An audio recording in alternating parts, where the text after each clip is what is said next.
Isang beteranong kapitan na Aleman na may 18 taong karanasan sa pagpapalipad ang may matatag na paniniwala. Hindi niya maaaring ipagkatiwala ang isang flight sa mga paliparan sa Pilipinas. Masyadong maraming tanong, mabagal magdesisyon, at puro formalidad. Iyan ang kanyang impresyon sa mga air traffic controller sa Asia. Ngunit isang biglaang pagkasira ng makina ang nagtulak sa kanya patungo sa Ninoy Aquino International Airport. Doon, narinig niya ang boses ng isang controller na sa loob lamang ng 20 segundo ay naintindihan ang lahat at naghanda ng perpektong tugon. Ngunit hindi ang kanyang husay sa teknikal ang tunay na nagpabago sa kanyang puso. Ang imahe ng isang Pilipinong mekaniko at isang pangungusap na binitawan ng controller bago ang emergency landing ang yumanig sa beteranong co-pilot na may 25 taong karanasan at dahan-dahang nagpabago sa kanilang mga pananaw. Ano nga ba ang labis na nakaantig sa kanilang mga puso? Sa pagtatapos ng kuwentong ito, mauunawaan natin kung ano ang tunay na kahulugan ng pagiging isang propesyonal. Sa briefing room ng Frankfurt International Airport, ang sinag ng umaga ay tumatagos sa malalaking bintana, nagbibigay liwanag sa runway. Si Kapitan Thomas Schneider ng Lufthansa Airlines, 42 taong gulang, ay isang beteranong piloto na may 18 taong karanasan. Ang kanyang kasanayan at bilis sa pagpapasya na hinubog ng kanyang panahon bilang piloto ng Air Force ang kanyang ipinagmamalaki. Ang flight ngayong araw ay ang Lufthansa Flight 4792, isang long-haul flight mula Frankfurt patungong Sydney, sakay ng isang Airbus A350-900 na may lulang 298 na pasahero. Ang biyahe ay tatagal ng humigit kumulang 14 na oras. Para kay Thomas, ito ay isang ordinaryong ruta habang hawak ang kanyang kape at ginagawa ang huling pagsusuri. Umupo sa tabi niya ang kanyang co-pilot na si Hans. Si Hans ay nasa kanyang ika-50 taon, isang beterano na may higit sa 25 taong karanasan sa paglipad, isang senior na mas matagal pa sa serbisyo kaysa kay Thomas. Thomas, may gusto akong sabihin sa iyo. Seryoso ang boses ni Hans, hindi tulad ng dati. Tumingin si Thomas. Ang ruta natin ngayon ay dadaan sa himpapawid ng Pilipinas. May gusto lang akong ipaalala sa iyo para sa oras ng kagipitan. Tinitigan ni Hans ang mga dokumento sa kanyang harapan. Huwag kang masyadong umasa sa mga controller sa Asia, lalo na sa mga emergency. Nagulat si Thomas. Bihira magsalita si Hans ng ganito. 15 taon na ang nakalilipas sa isang paliparan sa Thailand, muntik na kaming mapahamak. Malabo ang mga utos ng controller at ilang beses binago ang timing ng aming paglapag. Pinagpawisan ako ng malamig noon. Ang alaala ay malinaw pa rin sa mukha ni Hans. Magagalang ang mga Pilipino, inaamin ko. Pero mabagal sila magdesisyon sa oras ng emergency. Sumusunod lang sila sa libro at kulang sa kakayahang umangkop dahil sa sobrang pagpapahalaga sa formalidad. Hindi nila magawa ang mga kinakailangang desisyon. Tahimik na nakinig si Thomas. Kaya dapat ang piloto ang may hawak ng kontrol. Huwag kang maghintay ng utos mula sa controller. Suriin mo mismo ang sitwasyon at kumilos ka. Iyan ang magliligtas sa buhay ng mga pasahero.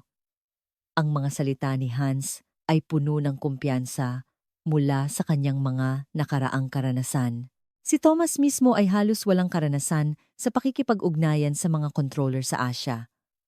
Ang mga salita ng isang beteranong tulad ni Hans ay kapani-paniwala.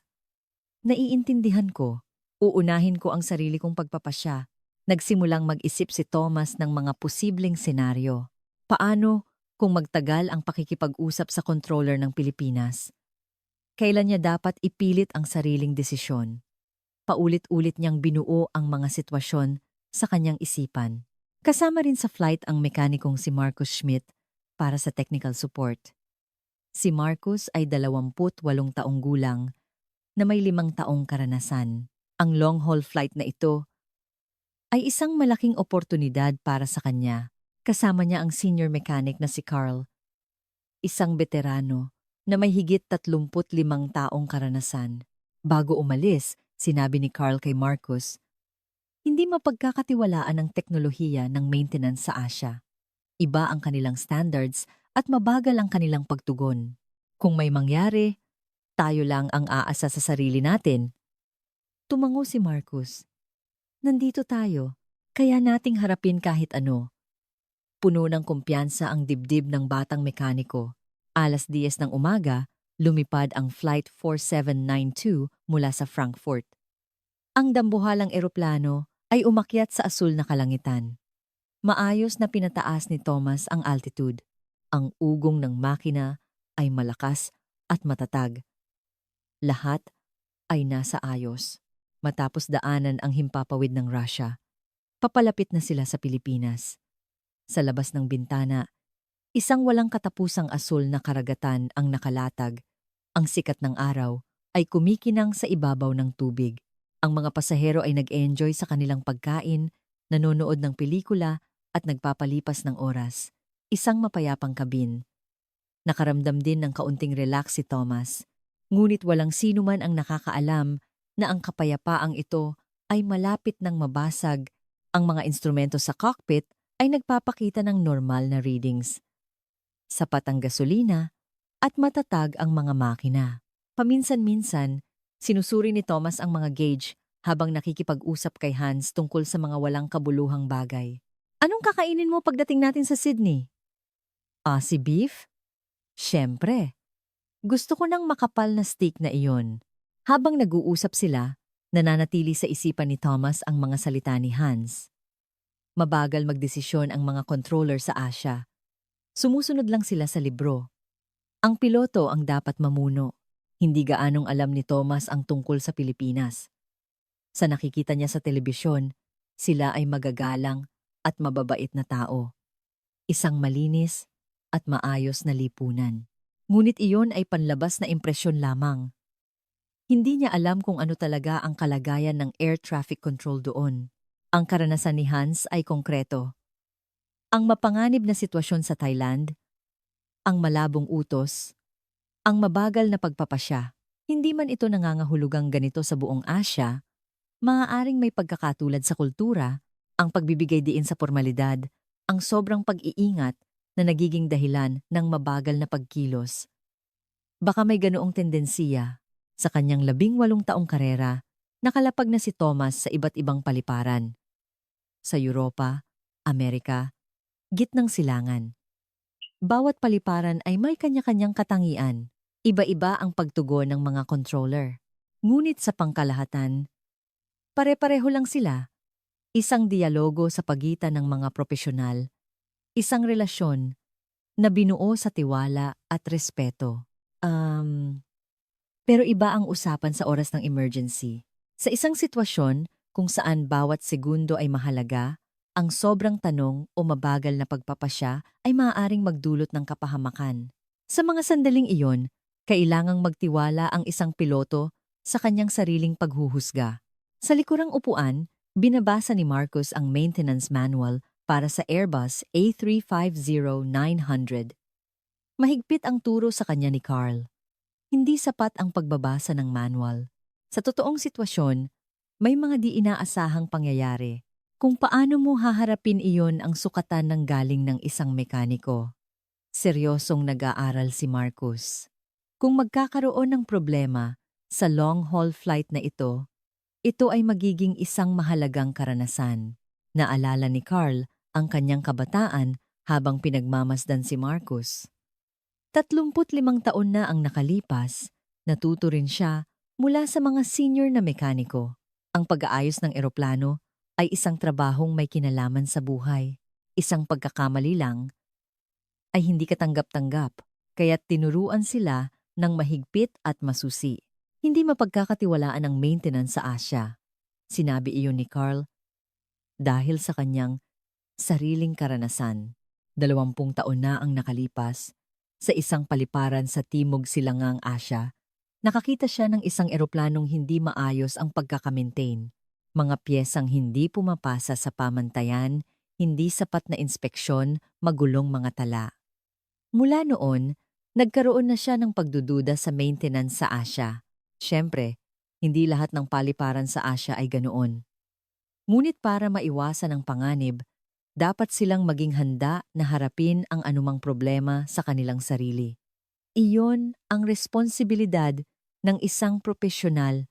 Habang naglalakbay sa himpapawid ng dagat Pilipinas, tumingin si Thomas sa labas ng bintana. Isang malinis na kalangitan na walang bahid ng ulap.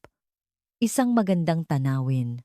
Ngunit sa ilalim ng ganda nito, laging may nakatagong panganib.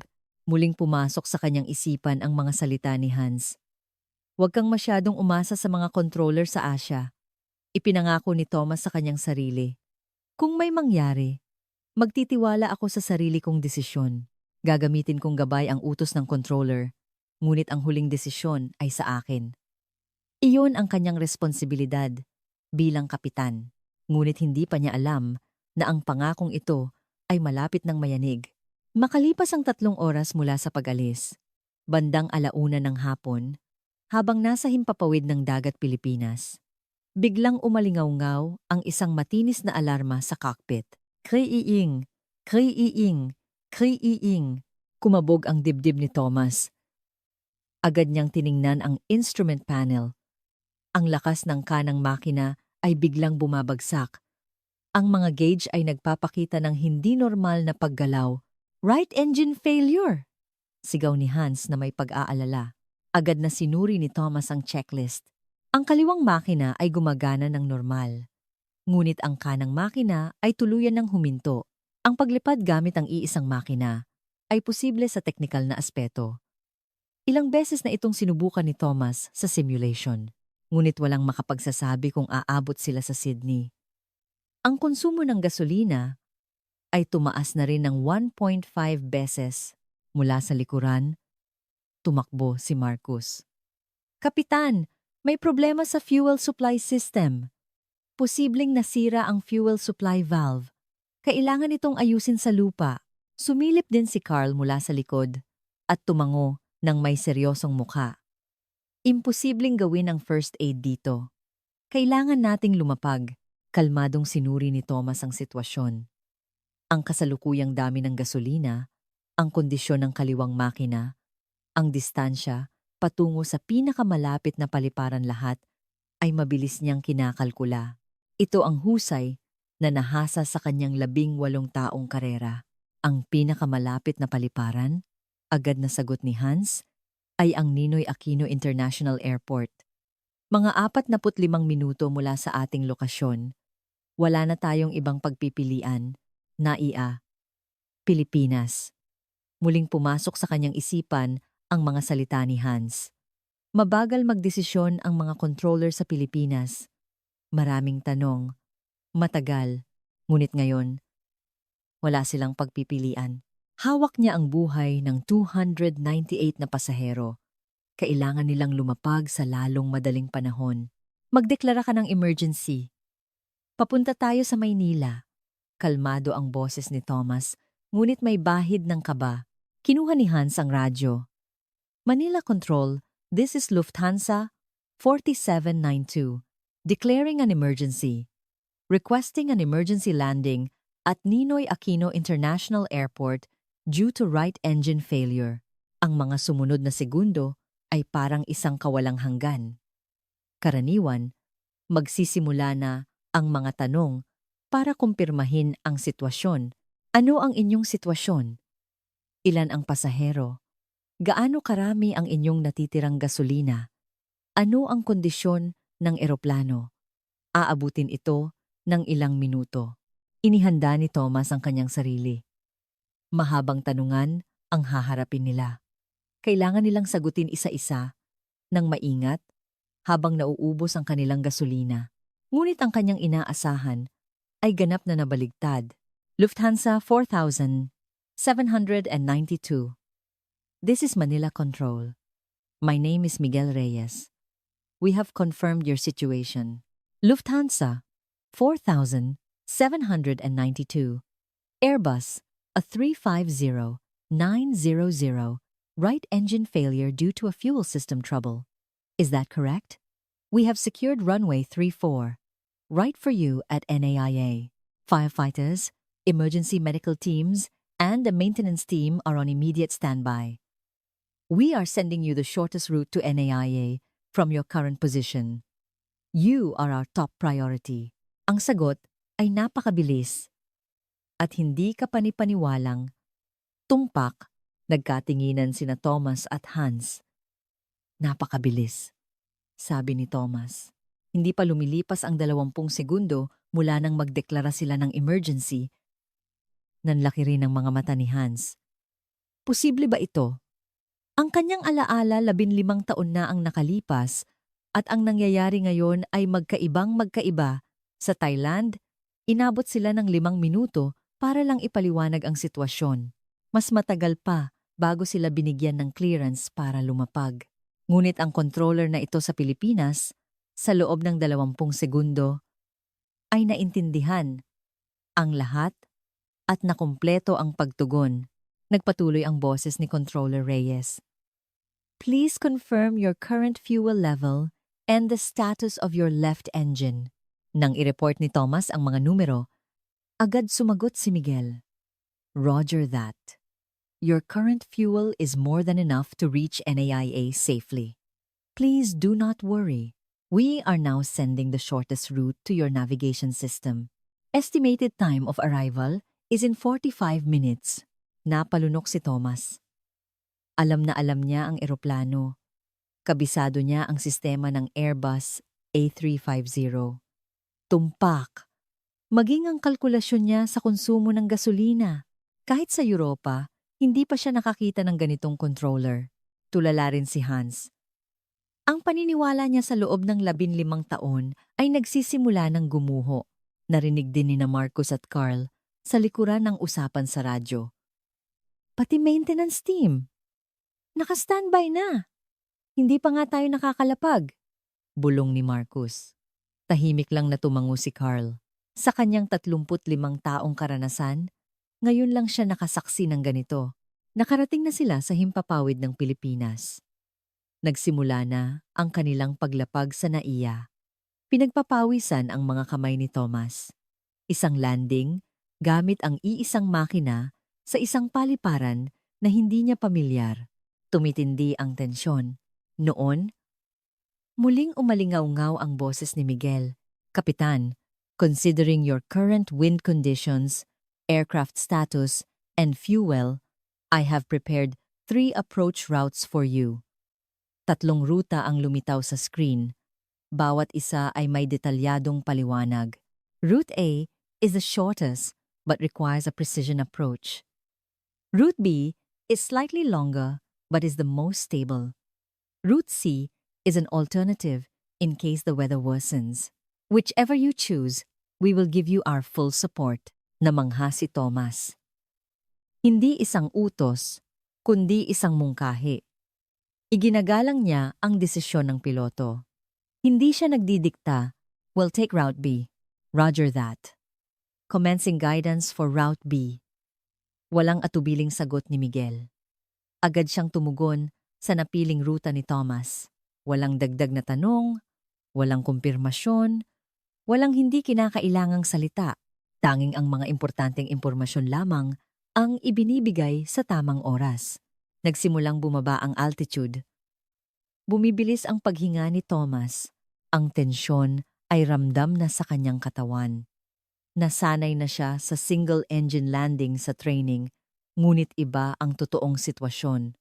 Dala niya ang buhay ng 298 na tao. Bawal magkamali. Sa sandaling iyon, isang malumanay na boses ang narinig niya mula kay Miguel. Kapitan, you are an excellent pilot with 18 years of experience. I am only here to provide information. You are in command. I trust you. Isang init ang dumaloy sa dibdib ni Thomas. Hindi lang ito teknikal na impormasyon. Nagbibigay din siya ng psikolohikal na suporta. Isang controller na nakakabasa sa estado ng isip ng piloto at nagsasabi ng tamang mga salita. Ngayon lang niya ito naranasan. Salamat. Hindi sinasadyang bulong ni Thomas sa radyo. Sa isang sulok ng cockpit, tahimik na nakikinig si Hans sa pag-uusap ni na Miguel at Thomas. Ang kanyang mukha ay nagpapakita ng magkahalong emosyon, pagkamangha, pagkalito, at kung ano pa. Ang hirap na dinanas niya sa Thailand, 15 taon na ang nakalipas iyon ang akala niyang imahe ng lahat ng controller sa Asia. Ngunit ang nangyayari ngayon ay ibang-iba. Mabilis, tumpak, at higit sa lahat, nagtitiwala sa piloto, naramdaman ni Hans na nayayanig ang kanyang mga prejudice. Mali ba ako sa paniniwala ko sa loob ng 15 taon? Nasa likuran pa rin sina Marcus at Carl. Naka-standby na ang maintenance team. Bulong ni Marcus. Sumagi sa isip niya ang sinabi ni Carl. Hindi mapagkakatiwalaan ang maintenance sa Pilipinas. Ngunit sa pagtugon ng controller na ito, mukhang perpektong gumagana ang sistema sa Pilipinas. Tahimik na nakatingin si Carl sa labas ng bintana. Ang kanyang 35 taong karanasan at kaalaman ay nayayanig ngayon. Baka hindi niya pa nakikita ang lahat, 15 minuto bago lumapag. Sinusuri ang mga gauge, ang estado ng makina, at ang direksyon ng hangin. Lahat ay maayos. Ngunit hindi siya maaaring maging kampante. Regular na naririnig ang boses ni Miguel. Altitude 5,000 feet.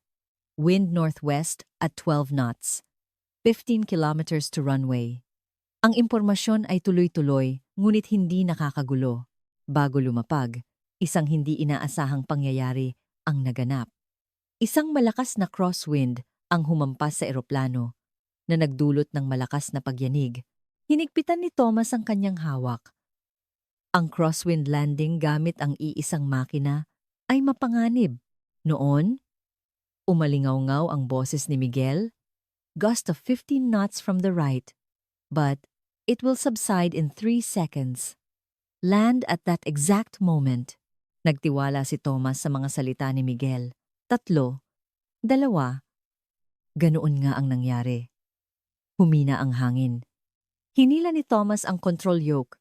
Dahan-dahang dumampi ang mga gulong sa runway. Isang perpektong landing.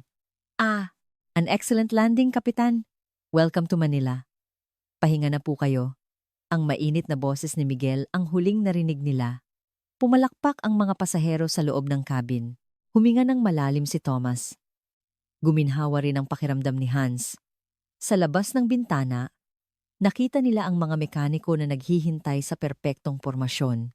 Mga bumbero, ambulansya, mga sasakyan para sa maintenance, lahat ay maayos na nakalinya na para bang lahat ay nakahanda mula pa sa simula. Kinuha ni Thomas ang radyo. Manila Control, salamat. Dahil sa iyo, nakalapag kami ng ligtas. Hindi po. Ito'y dahil sa inyong mahusay na desisyon at pagpipiloto. Magpahinga na po kayong mabuti. Kalmado pa rin ang boses ni Miguel. Binitiwan ni Thomas ang control yoke. Gumaan ang buo niyang katawan. Ito ang pinakakabado niyang landing sa kanyang 18 taong karera. Ngunit ito rin ang landing kung saan naramdaman niya ang pinakamalaking suporta. Mali ako. Mahinang bulong ni Hans. Nanginginig ang kanyang boses. Nang tuluyang huminto ang eroplano, tinanggal ni Thomas ang kanyang seatbelt. Nawala ang tensyon sa kanyang buong katawan. Huminga rin ng malalim si Hans. Lumapit sina Marcus at Carl. Sa labas ng bintana, maayos na papalapit ang maintenance team. Walang nasasayang na kilos. Bawat isa ay alam ang kanyang gagawin. Tingnan ninyo, Kapitan. Turo ni Marcus sa bintana. Ang leader ng maintenance team ay huminto sa ilalim ng eroplano bago ito lapitan at yumuko ng may malalim na paggalang. Isang pagyuko sa sasakyang panghimpapawid na mangha si Thomas. Nagbibigay-pugay siya sa eroplano. Bulong ni Carl. May halong pagtataka sa kanyang boses. Nang buksan ang pinto, pumasok ang leader ng maintenance team, isang lalaking nasa 50 taon. Una, yumuko siya ng malalim sa kanila. Magandang hapon po. Mabutit ligtas kayo. Ako po si Jose Santos, pinuno ng Maintenance Department ng NAIA. Ang kanyang Ingles ay matatas. Ang kanyang boses ay mahinahon, ngunit ang kanyang mga mata ay seryoso. Sisiyasatin na po namin agad ang eroplano. Maaari niyo po bang sabihin ang detalye ng problema sa fuel supply system? Nagsimulang magpaliwanag si Marcus. Tahimik na nakikinig si Jose, halos hindi nagtatanong. Tila isinasaulo ang lahat. Sige po, naiintindihan ko. Sisimulan na po namin ang inspeksyon. Bigyan niyo po kami ng 1 oras. Muling yumuko si Jose at nagsimulang magbigay ng utos sa kanyang team. Nagpa siya sina Thomas na bumaba ng eroplano. Habang pababa sa hagdan, naramdaman nila ang hangin ng Pilipinas medyo maalinsangan na may kakaibang amoy. Lumapit ang isang staff ng paliparan, isang dalaga. Welcome po. Ihahatid ko po kayo sa lounge. Naghanda po kami ng inumin at merienda. Ang kanyang ngiti ay natural, hindi pilit. Habang naglalakad, pinagmasdan ni Thomas ang paliparan. Ang sahig ay napakalinis. Ang mga empleyado ay mabilis kumilos ngunit hindi nagmamadali. Isang kakaibang tanawin. Pagdating sa lounge, nakahanda na ang tsaa, kape at merienda. Ang bango ng kapeng barako ay pumuno sa silid. Magpahinga po muna kayo. Tawagin niyo lang po kami kung may kailangan kayo. Sabi ng staff bago umalis. Umupo si Thomas sa sofa. Ramdam ang pagod. Umupo rin si Hans sa tabi niya. Hindi ka panipaniwala, bulong ni Hans. Lahat, ang pagtugon ng controller, ang bilis ng maintenance team, ang sistema ng paliparang ito. Napakalayo sa naranasan ko, 15 taon na ang nakalipas. Mali ako. Pag-amin ni Hans. Hinuhusgahan ko ang lahat ng controller sa Asia ng pangkalahatan. Iba ang Pilipinas. O baka sa loob ng 15 taon, malaki na talaga ang ipinagbago ng Asia. Umiinom din ng kape sina Marcus at Carl. Nakatingin si Marcus sa labas, sa maintenance team na nagtatrabaho. Ang galing ng kilos nila. Perpekto, sabi ni Marcus. Walang nasasayang na galaw at higit sa lahat, maingat. Ang paghawak nila sa eroplano ay napakalambing. Tahimik si Carl. Sa kanyang 35 taong karera, marami na siyang nakitang mekaniko. Ngunit ang kilos ng team na ito ay espesyal. Hindi sila basta humahawak ng makina, kundi ng buhay. Iyon ang kanyang nararamdaman. Makalipas ang 30 minuto, bumalik si Jose. Nasira po ang fuel supply valve. Napalitan na po namin ang pyesa at nasuri na ang buong sistema. Lahat po ay bumalik na sa normal. Tapos na agad ang pag-aayos? Gulat na tanong ni Marcus. Wala pang 1 oras. Opo, mabuti na lang po at mayroon kaming stock ng kinakailangang pyesa para sa Airbus A350. Inilatag ni Jose ang mga dokumento. Nakasulat doon ang detalyadong resulta ng inspeksyon. Kinuha ni Carl ang mga papel. Nagbago ang kanyang ekspresyon. Perpekto ito, bulong ni Carl. 35 taon na akong mekaniko, pero ngayon lang ako nakakita ng ganito kadetalyadong report. Ngumiti ng mapagkumbaba si Jose. Ginagawa lang po namin ang aming trabaho. Ang kaligtasan ng eroplano ay aming responsibilidad. Tinitigan ni Thomas ang mga mata ni Jose. Mayroon itong dangal, ngunit walang kayabangan. Salamat. Pero, paano ninyo ito nagagawa? Tanong ni Thomas. Nag-isip sandali si Jose. Hindi po kami nag-aayos lang ng eroplano. Pinoprotektahan po namin ang buhay ng mga pasahero. Bawal magkamali. Kaya't maingat naming sinusuri ang lahat. May simpleng katotohanan sa kanyang mga salita at may itinuro po sa amin ang aming mga nauna. Ang eroplano ay parang may buhay. Kung aalagaan mo ito ng mabuti, susuklian ka rin nito ng mabuti. Kaya't nagpapasalamat kami at gumagalang sa bawat eroplano. Naramdaman ni Marcus ang init sa kanyang dibdib. Mekaniko rin ako, pero naisip ko na ba ito ng ganito kalalim? Ang ituring na may buhay, ang eroplano, nagpasya silang bisitahin ang control tower para personal na pasalamatan si Miguel Reyes. Sinalubong sila ni Miguel, isang lalaking nasa ika-40 taon na may kalmadong mukha. "Welcome po! Mabutit ligtas kayo. Paano mo nagawa iyon?" tanong ni Thomas. Ang bilis, ang tumpak na impormasyon, at pati na ang psikolohikal na suporta. Kahit sa Europa, hindi pa ako nakakita ng ganoon. Ngumiti si Miguel.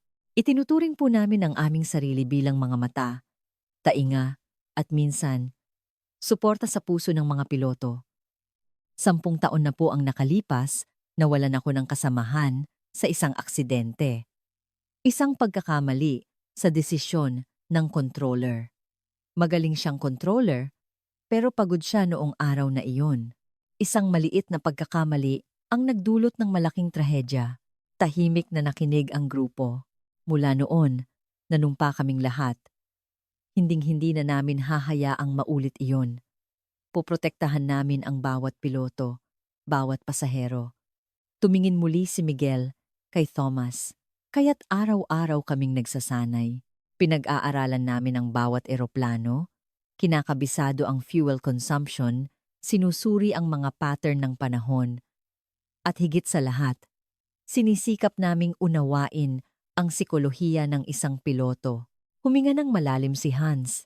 15 taon na ang nakalipas, inisip kong hindi mapagkakatiwalaan ang mga controller sa Asia. Ngunit ngayon, nalaman kong mali ako. "Patawarin ninyo ako," umiling si Miguel. "Hindi po. Iba na ang sitwasyon at teknolohiya ngayon kumpara noon. Hindi mali ang inyong karanasan. Kami rin po ay patuloy na lumalago at natututo araw-araw." Tumingin siya sa paligid ng control room. Ang mga kasama ko rito, pare-pareho kami ng paniniwala, matuto sa mga pagkakamali ng nakaraan at gamitin ito para sa hinaharap. Iyon ang responsibilidad ng isang profesional. Hindi na natin mababago ang nakaraan, pero kaya nating baguhin ang hinaharap.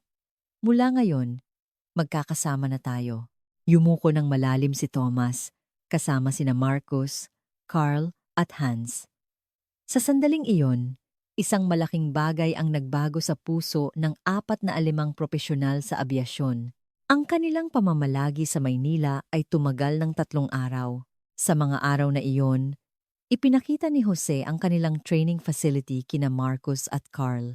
Nakita nila ang dedikasyon at ang kakaibang paraan ng pagtuturo, isang sistema na humuhubog hindi lang sa kasanayan, kundi pati na rin sa puso. Ang eroplano ay may sariling tinig, sabi ng isang veteranong mekaniko sa isang baguhan. "Pakinggan mo ito."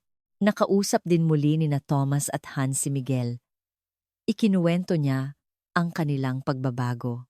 "Noon, hindi rin kami magagaling," pag-amin ni Miguel. "Pero dahil sa mga aksidente, natanto naming kailangan naming magbago. Natuto kami mula sa ibang bansa, pinagbuti ang aming sistema, at pinalakas ang aming pagsasanay. Patawarin ninyo ako," muling sabi ni Hans. Itinuro ko sa mga batang piloto na huwag magtiwala sa mga controller sa Asia dahil akala ko iyon ang magliligtas sa kanila. Ngayon, alam kong mali ang aral na iyon. "Ginawa niyo lang po iyon para protektahan ang inyong mga kasama," sagot ni Miguel. Pero nagbabago ang mga tao, nagbabago ang mga organisasyon. Kaya mahalagang laging tumingin sa mga bagay-bagay na may bagong pananaw. Sa 3 araw, handa na muli ang eroplano. Bago umalis, nagpaalam sila kina Miguel at Jose. Inabutan sila ng mga sobre. Sa loob, may mga sulat kamay na liham mula sa buong team. "Ingat po sa inyong paglipad. Sana, magkita tayong muli. Salamat sa pagkakataong ito." Bawat salita ay puno ng sinseridad.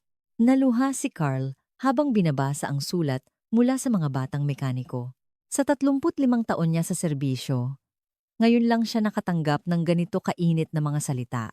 Pagsakay sa eroplano, sinalubong sila ng palakpakan ng mga pasahero. "Manila Control, this is Lufthansa. 4,792 ready for departure. Lufthansa 4792. This is Manila Control. You are cleared for takeoff on runway 34. Right. Sagot ng boses ni Miguel. Ngumiti si Thomas. Salamat, Miguel. Magkikita tayong muli. Hihintayin po namin kayo. Have a good flight. Habang paakyat ang eroplano, nakita nila sina Jose at ang kanyang team na kumakaway mula sa baba. Kumaway pabalik si Thomas. Isang magandang bansa, bulong ni Hans. Ang teknolohiya at ang mga tao, 3 buwan ang nakalipas sa Frankfurt. Nagsasalita si Thomas sa harap ng mga batang piloto. Magtiwala kayo sa mga air traffic controller, sabi niya. Sila ay mga kasosyo, hindi kaaway. Lalo na sa oras ng emergency. Ikinuwento niya ang kanyang karanasan sa Maynila, ang takot, ang emergency landing, at ang pagtatagpo nila ni Miguel Reyes. Ipinakita niya ang isang litrato, sila ni Miguel at Jose. Ito ang mga taong nagligtas sa aking buhay. Ang natutunan ko sa kanila ay mas mahalaga pa sa teknikal na kaalaman. Sa ibang silid, nagsasalita si Marcos sa mga baguhang mekaniko. Hindi sapat ang teknikal na galing, ang puso na may malasakit, ang pagnanais na matuto, at ang dangal sa iyong trabaho, iyan ang bumubuo sa isang tunay na propesyonal. Ipinakita niya ang mga larawan ng mga Pilipinong mekaniko. Itinuturing nilang may buhay ang eroplano. Si Carl ay nagretiro na. Sa kanyang paalam na salita, sinabi niya, matagal kong inakala na tama ang aking pamamaraan mahigpit at walang kompromiso. Ngunit ipinakita sa akin ng mga Pilipinong mekaniko na hindi lang sa higpit lumalago ang isang tao, kailangan din ng pag-unawa at pag-aalaga. Si Hans, pagkatapos ng kanyang huling flight, ay nag-iwan ng mensahe. Huwag hayaang makitid ang inyong pananaw dahil sa isang masamang karanasan. Magbago ang mundo, magbago ang mga tao, laging tumingin ng may bagong mata. Regular pa ring nag-uusap sina Thomas at Miguel. Ang kanilang pagkakaibigan, na isinilang sa isang emergency landing, ay tumawid sa mga hangganan. Minsan, tinatanong ni Thomas ang mga batang piloto, tunay mo bang pinagkakatiwalaan ang iyong mga kasosyo sa trabaho? Dahil natutunan niya sa Pilipinas ang pinakamahalagang aral. Ang isang tunay na propesyonal ay hindi lang nabubuo sa galing, kundi sa pusong handang sumuporta sa iba. Ang pagkiling ay madaling mabuo, ngunit ang tiwala ay pinaghihirapan. At kapag ito'y naitatag, nagiging isang matibay na bigkis na nag-uugnay sa mga tao sa kabila ng pagkakaiba sa kultura at bansa.